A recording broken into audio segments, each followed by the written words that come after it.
Баяр ёслолын өдрүүд ойртох үеэр бараа бүтээгдэхүүний үнийг зохиомлоор өсгөх үйлдэлүүд гардаг. Тэгвэл худалдаачид бараа бүтээгдэхүүний үнийг дур мэдэн огцон өсгсөн тохиолдолд 500 мянган төгрөгөөс 5 сая хүртэлх төгрөгөөр торгох хуулийн зохицуулалт тавьдаг. Сар шинийн баяр ойртсон энэ өдрүүдэд бараа бүтээгдэхүүний үн ханш ямар төвшөнд хүрээд байгааг гэрэгдээс тодрууллаа.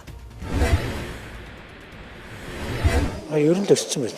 Цагаан юмнууд ер нь 5-10-аар нэмэгдчихсэн. Нөгөө Орос юунд чихэр болохоор нэг 30 мөчтөөд шүү дээ. 30-35 ч юм уу.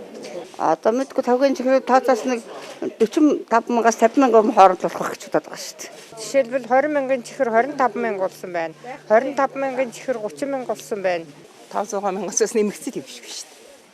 Үнэтэй вэ нэмтэй.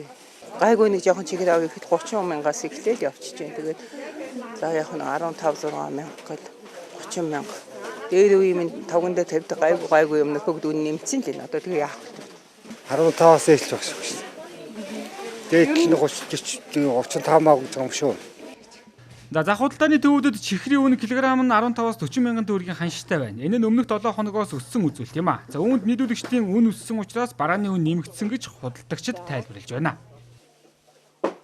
Ер нь үнэтэй чихэрнүүд л явж байна. Дөө хямдхан чихэр бүхрийг манайхан чинь авдаггүй юм шүү. Ер нь тийм сайн чи юу ахгүй л. Ер нь жоохон тийм л таархан. Хүмүүс тэгэл өөрөө өөрсдийнхөө юунд тааруулаад авч ин дөө. Болцоондоо тааруулаад тий. Янз бүр штэ доотлон тэгэл 12 тэгэл дээшээгээ. Хамгийн дээдлийн чихэр ер нь 40-тэй 50-тай янз бүр л байна да. Өссөн байж тээ компаниуд нь асан ч одоо сүүлийн хоногудад дандаа нэмэгдэж орж ирээд шүү дээ компани чихэр. Одоо энэ батарейдын чихрүүд байна. Бас л нэмэгдсэн байна. Бид нэр уг нь 40-40-оор зарж ирсэн. Тэгсэн чинь одоо баг ирж байгаа чихэр нь өөрөө 40 мянга болоод байгаа юм шүү. Доллар евро нөсөөд байдаг нь тэр юм уу? Ямар ч хэлснээс нэмэлэх юм шүү дээ. Тэгэхээр нэмэхээр бид нар бас адилхан дагаал нэмэн шүү дээ. Одоо өөр яг бид нар түрээс өндөртөө төлдөг болсод нэмгсэн дээр нэмэл зарж л байгаа да.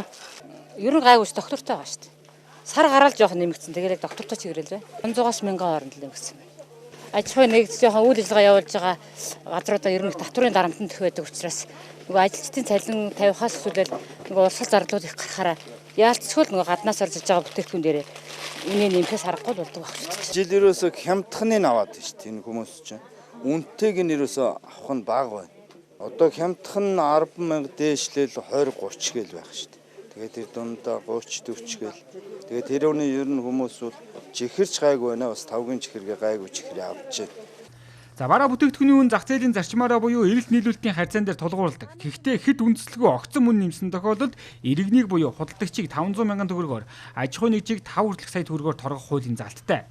Харин энэ хуулийн хэрэгжилтийг хангаж үнийн өсөлт зохиомлоо үгүй юу гэдгийг монополийн эсрэг газар нэртэй төрийн байгууллага шалгах ёстой. За мөн хэрэглэгчдийн эрхийг хамгаалах төв гэсэн төрийн бас байгуулагч бий. Гол нь иргэд л мэдээлэхгүй бол эдгээр газрууд хуулийн хэрэгжилтийг хангуулах чадамжгүй. За иймээс тодорхой бараа бүтээгдэхүүний үн ханш үндэслэлгүйгээр огцом нэмэгдсэн асуудалтай тулгарвал иргэдэд дээрх байгууллагуудад хандаж асуудлыг шалгуулах бүрэн эрхтэй юм а.